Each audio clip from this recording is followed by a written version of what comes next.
नमस्कार, स्वागत है आप सभी का। इंडिया न्यूज देख रहे हैं आप। मैं हूं आपके साथ पराग गुप्ता। सबसे पहले बात करेंगे जालौन से बड़ी खबर की। बड़ी जानकारी इस बीच जालौन से मिल रही है। इस वक्त की बड़ी और अहम खबर चुनाव को लेकर जालौन से आपको बता दें, जिला पंचायत अध्यक्ष का चुनाव होना है। 11 बजे से वोटिंग शुरू हो जाएगी। सुबह 11 बजे से वोटिंग प्रक्रिया शुरू होगी जो दोपहर 3 बजे तक चलेगी। और जालौन से इस बीच बड़ी और अहम जानकारी आपको दे रहे हैं। इलेक्शन को लेकर जालौन से बड़ी खबर है। जिला पंचायत अध्यक्ष के चुनाव से जुड़ी ये बड़ी और अहम जानकारी।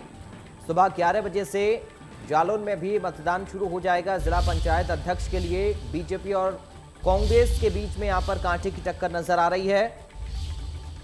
बड़ी जानकारी जालौन से आपको हम दे रहे हैं। आज 53 सीटों पर जिला पंचायत अध्यक्ष का चुनाव हो रहा है और जालौन से इस बीच ये बड़ी खबर आपको बता रही है, जहां पर बीजेपी और कांग्रेस के प्रत्याशी के बीच कांटे की टक्कर नजर आ रही है।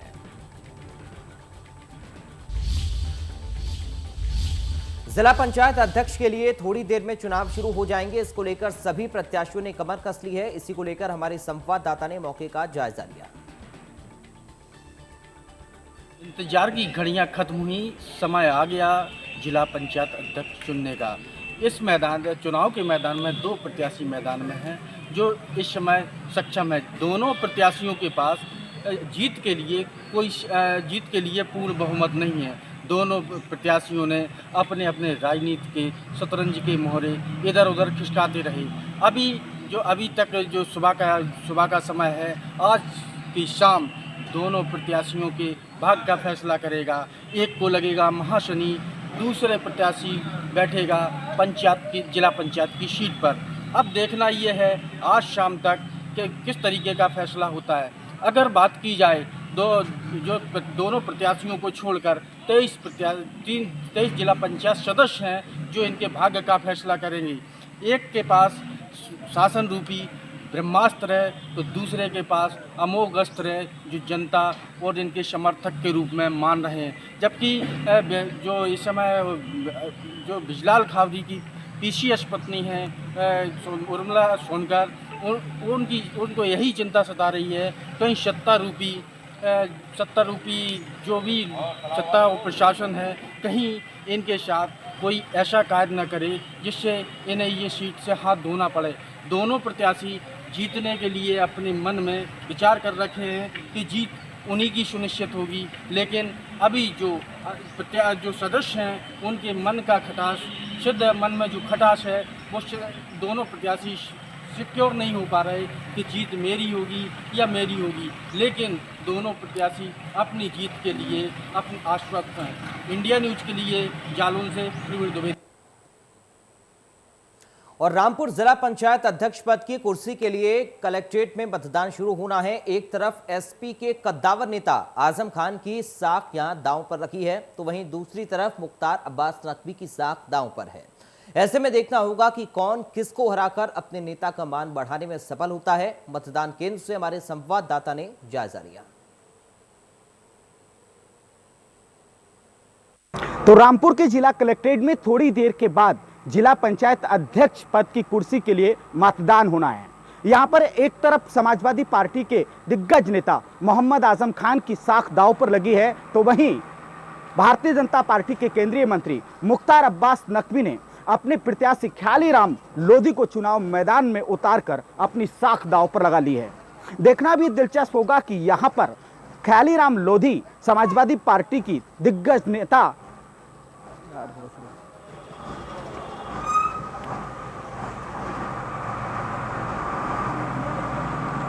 रामपुर के जिला कलेक्ट्रेट में थोड़ी देर। दरअसल इंडिया न्यूज संवाददाता ओमपाल सिंह राजपूत की आप ये रिपोर्ट देख रहे थे और वो बताने की कोशिश कर रहे थे कि किस तरीके से यहां पर कांटे की टक्कर नजर आ रही है। सीधी साख आजम खान की और मुख्तार अब्बास नकवी की यहां पर दांव लगी हुई है। दोनों ही नेता अपने अपने पार्टी के प्रत्याशियों को जिताने के लिए हर संभव कोशिश उन लोगों की ओर से की गई है। कांटे की टक्कर समाजवादी पार्टी और यहां पर बीजेपी के बीच में नजर आ रही है।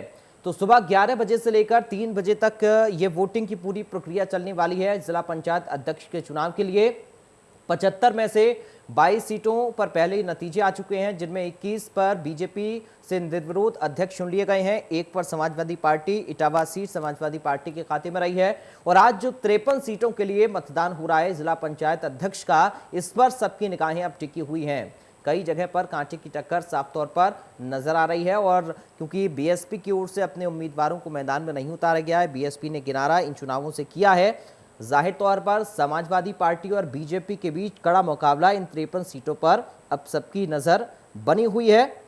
देखना होगा क्या नतीजे, क्योंकि आज ही 3 बजे जब वोटिंग की प्रक्रिया समाप्त होगी उसके बाद मतगणना भी शुरू हो जाएगी। दोनों ही पार्टी के कार्यकर्ता बड़ी ही उत्साहित अपनी अपनी जीत को लेकर हैं, अपने अपने दावे भी उन लोगों की ओर से किए गए हैं, और पल पल की जानकारी जो भी लगातार सामने आ रही है, इंडिया न्यूज़ आप तक सबसे पहले पहुंचा रहा है। तस्वीरें लगातार हम आपको दिखा भी रहे हैं कि आखिर किस तरह से तैयारियां जिला प्रशासन की ओर से की गई हैं और सुरक्षा को लेकर क्या कुछ इंतजाम किए गए हैं, ये लगातार इंडिया न्यूज़ आपको तस्वीरें भी दिखा रहा है। पल पल की जानकारी, बड़ी खबरें अपने संवाददाताओं के माध्यम से हम आपको दे रहे हैं।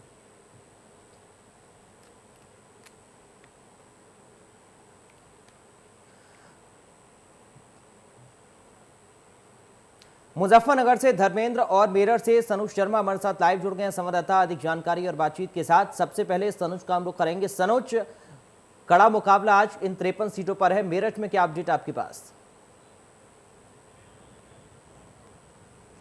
देखिए, मैं थोड़ा सा बताना चाहूंगा आपको कि इस वक्त हम खड़े हैं बागपत में, और बागपत में जिला पंचायत अध्यक्ष चुनाव पर सबकी नजर टिकी हुई है। देखिए, जब से बागपत जिला बना है तब से लगातार यहां पर राष्ट्रीय लोकदल का कब्जा रहा है, लेकिन इस बार भारतीय जनता पार्टी से एक कड़ा मुकाबला राष्ट्रीय लोकदल का है। पहले मैं आपको तस्वीरें दिखाना चाहूंगा कि देखिए बागपत कलेक्ट्रेट पर किस तरीके से सुरक्षा के पुख्ता इंतजाम किए गए हैं। चप्पे चप्पे पर पुलिस का सख्त पहरा है और दोनों गेट पे सुरक्षा बल तैनात किया गया है।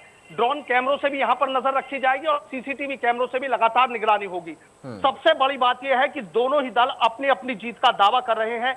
भारतीय जनता पार्टी दावा कर रही है कि जो उनकी प्रत्याशी हैं बबली देवी वो चुनाव जीतेंगी, जबकि राष्ट्रीय लोकदल और सपा की जो समर्थित उम्मीदवार हैं ममता किशोर, राष्ट्रीय लोकदल का यह दावा है कि ममता किशोर चुनाव जीतेंगी। जो कड़ा मुकाबला है दोनों के बीच है, ऊंट किस करवट बैठेगा ये अपने आप में देखने वाली बात होगी। देखिए, बागपत में लगातार स्थिति बदलती रही थी। समाजवादी पार्टी की जो जिला पंचायत सदस्य थी बबली, वो पारा बदलकर भारतीय जनता पार्टी के पाले में पहुंच गए और वहां पर जाकर भारतीय जनता पार्टी ने उनको अपना उम्मीदवार घोषित कर दिया। जो ममता किशोर हैं राष्ट्रीय लोकदल की, जिस दिन नॉमिनेशन चल रहे थे सुबह के वक्त बागपत सांसद डॉक्टर सत्यपाल सिंह के आवास पर पहुंचकर उन्होंने बीजेपी ज्वाइन कर ली थी। तो फिर बागपत में कहीं ना कहीं राजनीतिक घटनाक्रम एक बार फिर बदल गया था, लेकिन कुछ घंटे बाद वो फिर वापसी अपने घर पहुंच जाती हैं, घर वापसी कर लेती है राष्ट्रीय लोकदल में, और राष्ट्रीय लोकदल के ही बैनर तले उन्होंने अपना नामांकन दाखिल किया। उसके कुछ दिन बाद फिर बागपत में स्थिति बदलती है और पता चलता है कि ममता किशोर ने अपना नामांकन पत्र वापस ले लिया है और जो भारतीय जनता पार्टी के प्रत्याशी है बबली, वो निर्विरोध चुनाव जीत गई है। लेकिन फिर कुछ घंटे बाद स्थिति बदलती है कि ममता किशोर ने नहीं बल्कि किसी ममता दूसरे नाम की महिला यहां पहुंची थी और उसने वो पर्चा वापसी लिया था। तो उनका पर्चा ना तो निरस्त हुआ ना वापिस हुआ। डीएम ने खुद, डीएम राजकमल यादव ने इस मामले में खुद बातचीत की ममता से, और जब ममता ने कहा कि वो यहाँ से 300-400 किलोमीटर दूर भरतपुर में है तो आखिर वो पर्चा कैसे वापसी ले जा सकती हैं। लगातार घटनाक्रम बदलते रहे और बागपत का चुनाव सबसे अहम माना जा रहा है। देखिए, यहाँ पर बागपत से सांसद डॉक्टर सत्यपाल सिंह और तीनों विधायक भारतीय जनता पार्टी के हैं, तो 4 बड़े नेताओं की जो इज्जत है वो दांव पर लगी हुई है। और यहां हालांकि लोकदल का कभी गढ़ रहा था, लेकिन चाहे लोकसभा चुनाव की बात रही हो चाहे विधानसभा चुनाव की बात रही हो, तमाम लोग पाला बदल गए। राष्ट्रीय लोकदल के सिर्फ एक विधायक छपरौली से जीते थे, सैंद्र रमाला, बाद में वो भी भाजपा की गोद में जाकर बैठ गए थे। अब यहां पूरी तरीके से लोकदल का सूपड़ा साफ है, लेकिन जिस तरीके से जयंत चौधरी ने घेराबंदी की है, समाजवादी पार्टी के साथ मिलकर एक बड़ा आंदोलन खड़ा किया है, तो देखना यह होगा कि जितने जिला पंचायत सदस्य चुनाव जीते हैं क्या वो सभी जिस तरीके से दावा किया जा रहा है। देखिए, थोड़ा सा आंकड़ा मैं आपको समझाना चाहूंगा। बागपत में 8 जिला पंचायत सदस्य राष्ट्रीय लोकदल के जीते हैं और समाजवादी पार्टी के 4 सदस्य जीते थे, लेकिन उनमें से एक बबली बीजेपी की तरफ चली गई, तो समाजवादी पार्टी के 3 रह जाते हैं। 3 निर्दलीय हैं और 1 बसपा है, जबकि भारतीय जनता पार्टी के 5 जिला पंचायत सदस्य हैं। स्थिति उलझी हुई है, दावा दोनों जीत का कर रहे हैं, लेकिन 11 बजे से 3 बजे तक जो यहाँ पर वो 3 बजे के बाद जी। मतगणना होगी, उसके ठीक है बाद ही तस्वीर। सनुज, आप मेरे साथ बने रहिए। धर्मेंद्र, आपके पास भी मैं आऊंगा। इस बीच एक बड़ी जानकारी मिल रही है, बड़ी और अहम खबर अपने दर्शकों को बता दें। बड़ी जानकारी इस वक्त सामने आ रही है, इस वक्त की बड़ी और अहम खबर आपको बता दें, चुनाव से जुड़ी हुई है बड़ी जानकारी आपको बता दें। हमीरपुर से जिला पंचायत अध्यक्ष का चुनाव, और इस चुनाव से लेकर ये बड़ी जानकारी, बीजेपी और निषाद पार्टी यहां पर आमने सामने नजर आ रही हैं। 17 जिला पंचायत सदस्य यहां पर मतदान करेंगे हमीरपुर में। बीजेपी और निषाद पार्टी के बीच यहां पर टक्कर नजर आ रही है। निषाद पार्टी से दुष्यंत सिंह प्रत्याशी यहां पर हैं, बीजेपी की ओर से मैदान में जयंती राजपूत हैं। इन दोनों के बीच में कड़ा मुकाबला देखा जा रहा है। निषाद पार्टी और बीजेपी के बीच यहां पर टक्कर नजर आ रही है हमीरपुर में। 17 जिला पंचायत सदस्य यहां पर वोटिंग करेंगे और बीजेपी और निषाद प्रत्याशी के बीच में यहां पर कड़ा मुकाबला देखा जा रहा है। 17 जिला पंचायत सदस्यों को यहां पर वोट डालना है। निषाद पार्टी से दुष्यंत सिंह मैदान में है और बीजेपी की ओर से जयंती राजपूत मैदान में है। हमीरपुर से वीर धनंजय हमारे साथ लाइव जुड़ गए हैं संवाददाता। वीर धनंजय, क्या जानकारी मिल पा रही है? निषाद पार्टी और बीजेपी के प्रत्याशी के बीच में कांटे की टक्कर यहां पर बताई जा रही है, और क्या अपडेट है आपके पास?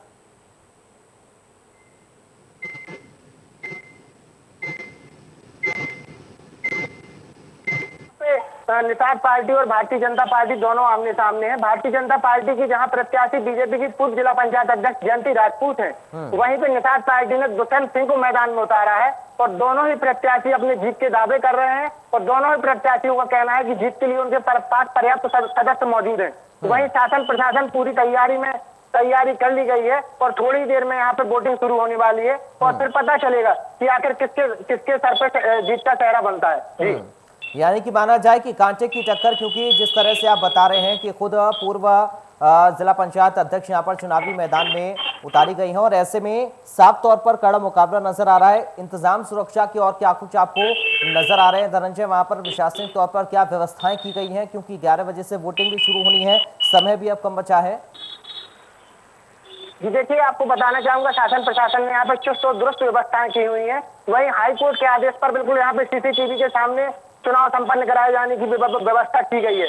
वहीं आपको एक बात और भी बताना चाहूंगा, ये दुष्यंत सिंह जो है, ये भी बीजेपी के बागी प्रत्याशी हैं। पहले इन्होंने बीजेपी से टिकट मांगा था, लेकिन बीजेपी से टिकट न मिलने पर इन्होंने बीजेपी से बगावत की और निषाद पार्टी का दामन थाम लिया। निषाद पार्टी ने इनको मजबूत दावेदारी प्रत्याशी के रूप में प्रस्तुत किया है और आज हमीरपुर में एक कांटे की टक्कर देखने को मिलेगी और 2 बजे के बाद ही नतीजा सामने आ पाएगा कि आखिर जीत किसकी होती है।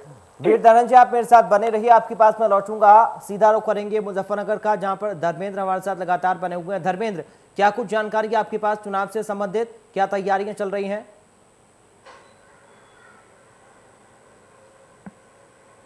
बिल्कुल, देखिए तैयारी प्रशासन की तरफ से पूरी है क्योंकि कल ही ये पूरी तैयारी कर ली गई थी और बैरिकेड वगैरह और जो पुलिस फोर्स लगाना गया था वो लगा दिया गया था।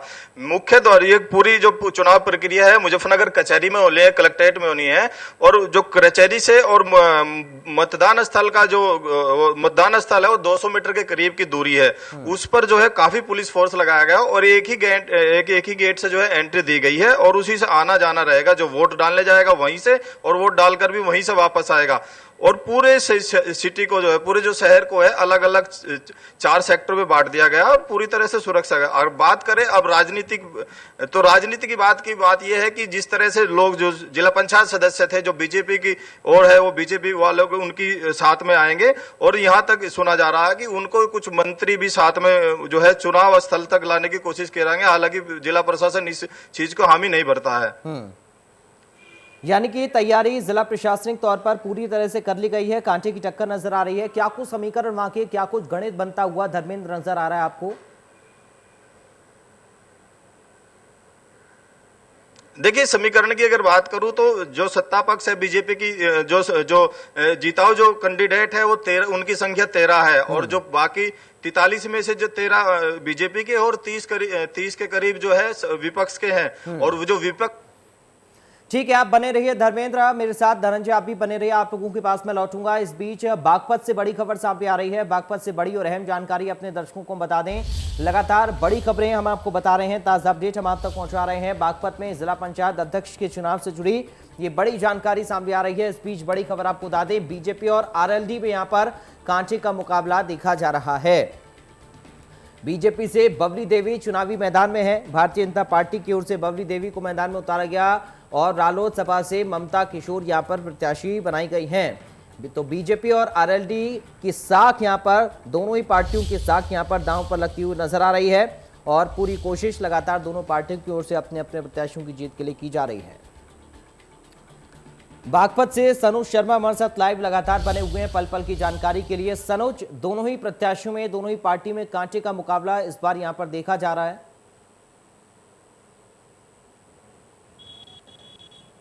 हाँ देखिए, भारतीय जनता पार्टी और राष्ट्रीय लोकदल के बीच यहाँ कड़ा मुकाबला है, सीधा मुकाबला है।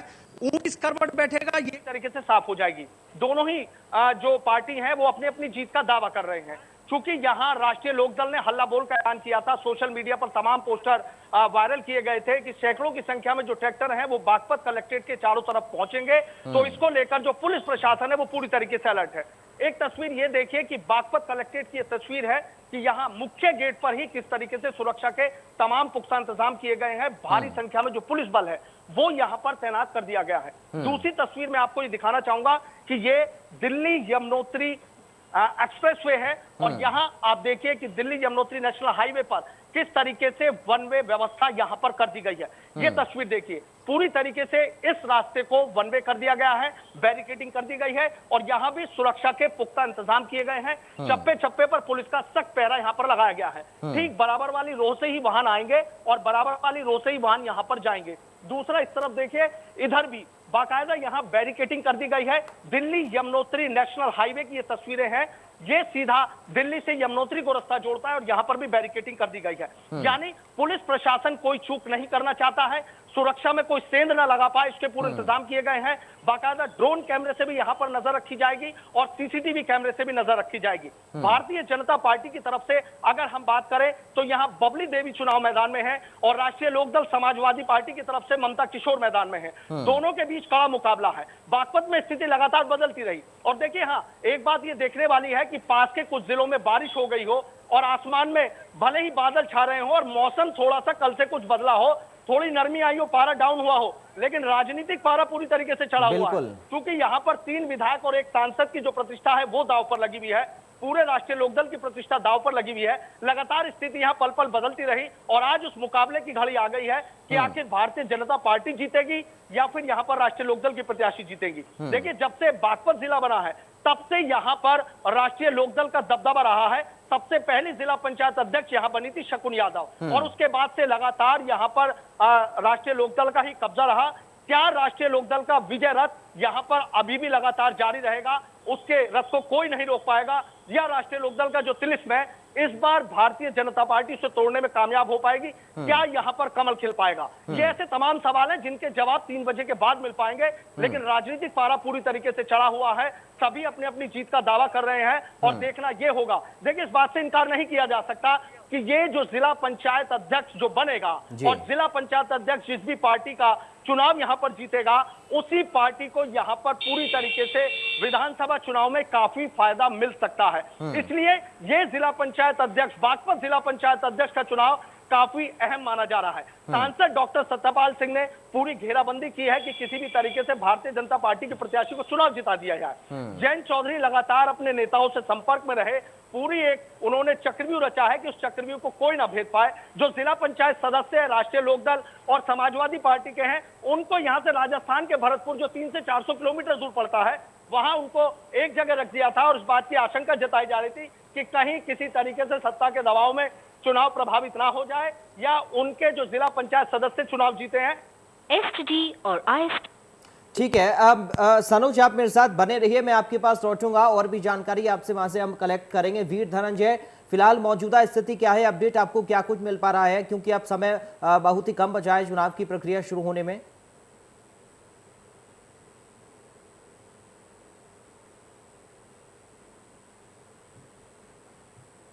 थोड़ी देर बाद ही यहाँ पे अनुमान लगाया जा रहा है कि जिला पंचायत सदस्य हैं जो वहाँ पे आएंगे और आके अपने अपने जो अध्यक्ष जिसको चुनना चाह रहे हैं उसके लिए वोट करेंगे। जी बिल्कुल, आप लगातार मेरे साथ बने रहिए वीर, और साथ ही सनुज आप भी बने रहे, आप दोनों की बात सोचेंगे क्योंकि ये बड़ी जानकारियां लगातार तस्वीरें आप लोग हम तक पहुंचा रहे हैं और तस्वीरें आप देख भी रहे हैं कि किस तरीके से लगातार कांटे की टक्कर जहां जहां पर नजर आ रही है और क्या कुछ गणित क्या कुछ समीकरण है हमारे संवाददाता लगातार हमको बता भी रहे हैं क्योंकि कांटे की टक्कर इन 53 सीटों पर नजर आ रही है। सीधे तौर पर समाजवादी पार्टी और बीजेपी के बीच में कांटे का मुकाबला, और जो लगातार खबरें जो लगातार तस्वीरें सामने आ रही हैं वो हम आप तक पहुंचा रहे हैं। आपने देखा किस तरह से अलग अलग जगहों से लगातार ताज़ा खबरें, क्योंकि 11 से लेकर 3 बजे तक ये वोटिंग की प्रक्रिया होनी है, उसके बाद मतगणना होगी और आज इसके जब नतीजे आएंगे तो जाहिर तौर पर दोनों ही टीमों की तरफ से उत्साह अपने अपने प्रत्याशियों को लेकर नजर आ रहा है। सबके अपने अपने दावे भी हैं, लेकिन इंडिया न्यूज़ पर खबर लगातार जारी है, अपडेट लगातार जारी है, कवरेज लगातार जारी है। आप बने रहिए, वक्त एक छोटे से ब्रेक का हो रहा है।